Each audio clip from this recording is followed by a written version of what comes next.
unakutana na mkaka, yani havuti bangi, hanywi pombe, afanyi chochote, sio malaya, yani yeye yuko plain, yani yuko soft, sio, unanielewa?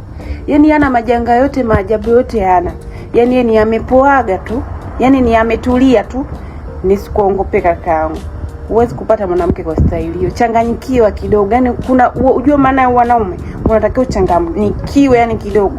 Huku na tattoo, kuna ngeu, huku sijui una nini. Yani uchanganyikiwe katika hivyo vitu nilivyovisema. Uwe nacho hichi kimoja. Huwezi kuwa mwanaume hata bangi uvuti, una tattoo, wewe sio malaya. Yani jamani, tufanyeje? Tufanye nini sasa? Tufanye nini? Nini tufanye? Tufanyeje? Huyu ana trauma, yuko traumatized. It's either amekaririshwa au historia yake inamfanya afikirie kwamba mwanaume sahihi ni wa aina hiyo anayemtaja.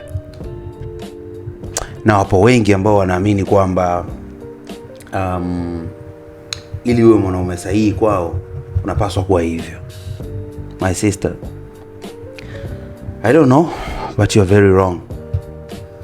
Wapo watu ambao wako soba, wapo watu ambao hawatumii kilevi, wapo watu ambao hawavuti bangi, hawako violent, hawanywi pombe.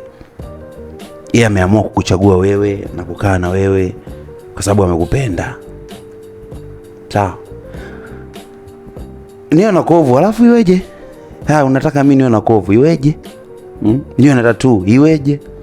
Nionekane gangster yani like we like bad mans, you know, bad guys and all that.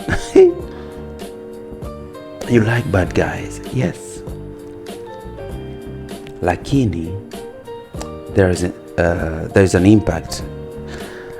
Lazima kuwe na impact ya hao watu ambao wenyewe mnawataka. Lazima kuwe na namna ambayo na experience hiyo, mnakuwa traumatized. Upigwe, unyanyaswe, sijui yale makerokero. Of course. Wengine ndo wanapenda, I know. Lakini why entertaining that? Why? Kwa nini mimi nisiwe soba? Kwa nini mimi nisiwe mtu ambaye situmii chochote na bado nika kutreat wewe kama mwanamke? Na nataka nijue sasa. This video is very short. Nataka nijue wewe ambao unaniangalia, kama ni msichana, kama ni mdada. Sawa. Kutoka kwenye hizi comment hapa.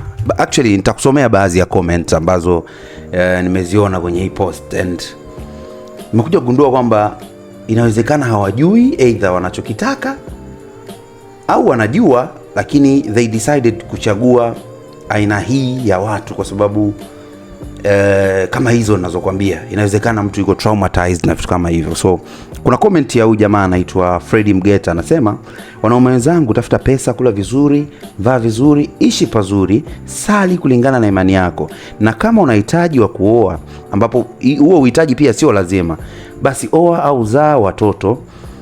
Ipende familia yako. Mwisho, linda afya yako, linda furaha yako. Hakuna sifa kwenye mambo ya hovyo kama kuvuta bangi na kuwa na mademu wengi kama huyu anavyoshauri. Hivyo tu wanangu. Huyu anaitwa YLB International. By the way, shout out to YLB International. He's one of the best DJs in Tanzania. Anasema, msela kama uko plain, baki huko mkuu. Mshukuru Mungu sana. Huko kwingine usije, hakufai. Hakuna faida yoyote. Kuna mtu anaitwa Alex Charles anasema, boys, take care of yourself. There's no rewards from those things. Save yourself first, and it is right. It is a right thing to save yourself. Do the right thing. Usifuate hiki anachokisema. Ukifuata, of course, utawapata ambao wanapenda kuishi hayo maisha, lakini yana impact yake na utaenjoy. Kuna msemo unasema, ule msemo wanilipitiwa na shetani, mbona kama shetani mwenyewe ndo huyu. Kupokea tu hela ya kikoba tayari ashakuwa mshauri. Alafu kuna namna, kuna mtu ameshare zile zinaitwa GIF kama sikosei. Inaonyesha kwamba kwenye kichwa kwenye fuvu kuna kinyesi. Inaonyesha kwenye fuvu kuna kinyesi, alafu kwenye makalio ndo kuna ubongo. So I don't know what he means. Anaitwa Uswege Duncan. Sijui anamaanisha nini Uswege, lakini it is what it is. Mwingine kaandika toa filter kwanza. Haya ni majini definitely. Kwa nini alitokea upande wa kushoto jamani?